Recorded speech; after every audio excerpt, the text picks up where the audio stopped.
warahmatullahi wabarakatuh. Selamat belajar anak-anakku kelas 4 SDIT Al-Furqon Slawi.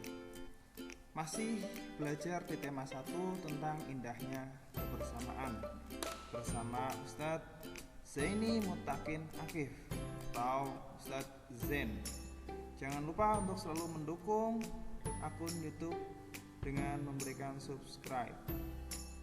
Pada kesempatan kali ini kita masih belajar tema 1 ya anak-anak.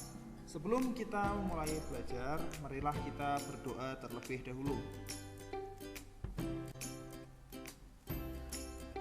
Setelah kalian berdoa, jangan lupa untuk mempersiapkan buku dan alat tulis kalian.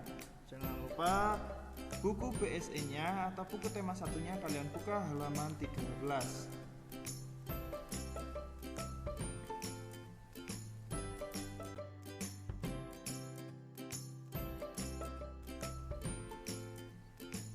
Kali ini kita akan belajar muatan pelajaran ilmu pengetahuan alam atau IPA mengenai cara benda menghasilkan bunyi.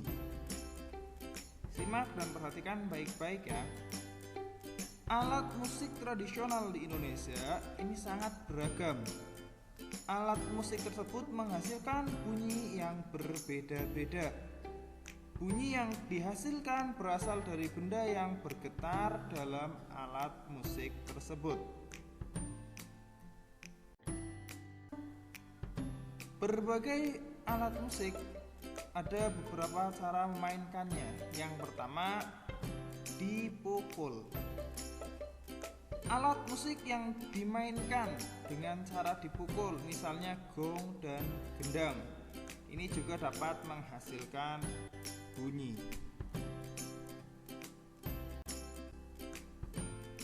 Kemudian yang kedua, alat musik yang ditiup.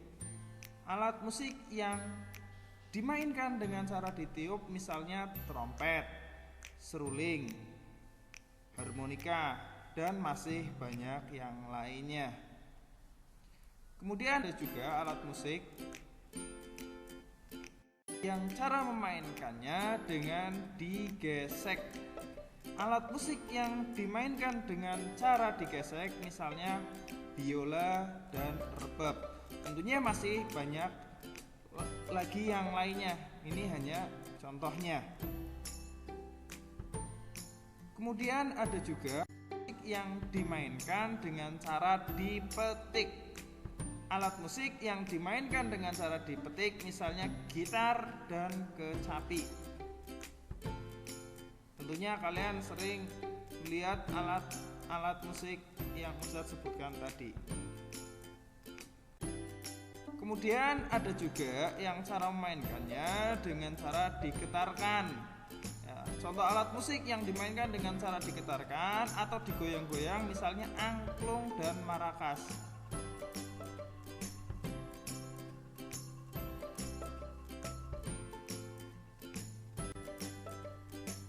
Nah, ini contoh angklung ya, cara memainkannya digoyang-goyang untuk menghasilkan bunyi.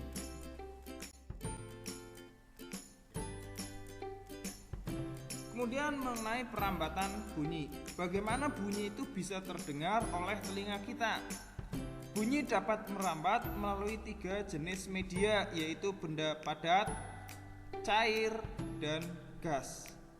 Akan tetapi bunyi tidak dapat merambat di ruang hampa karena tidak memiliki media yang dapat merambatkan bunyi.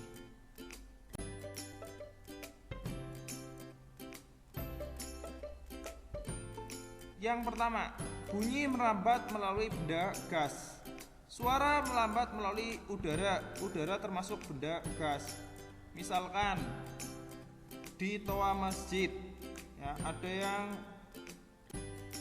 memberikan pengumuman ya, kalian bisa mendengar ini karena melalui udara atau benda gas ya.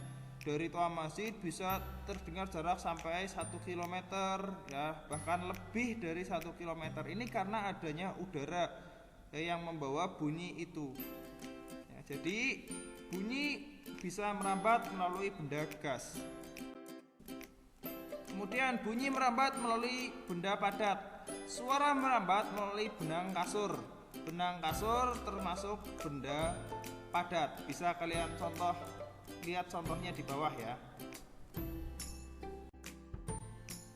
Kemudian yang ketiga, bunyi merambat melalui benda cair. Suara merambat melalui air di dalam tong. Air termasuk ke dalam benda cair. Nah, jadi air juga bisa merambatkan bunyi.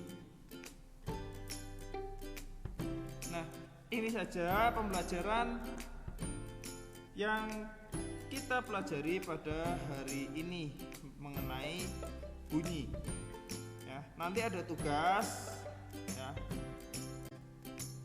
Tugasnya membuat seperti gambar ini, ya, yaitu benda merambat melalui benda padat.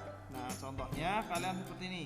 Buatlah seperti pada gambar di atas dengan alat-alat sebagai berikut: 2 buah gelas plastik, kemudian senar atau benang kasur ya sepanjang 6 meter. Kemudian cara membuatnya: 2 gelas plastik, air minum diberi lubang di bagian bawah, kemudian senar atau benang kasur dimasukkan ke dalam gelas plastik. Jangan lupa untuk kalian praktekkan dan mainkan bersama adik, kakak, atau kedua orang tua kalian.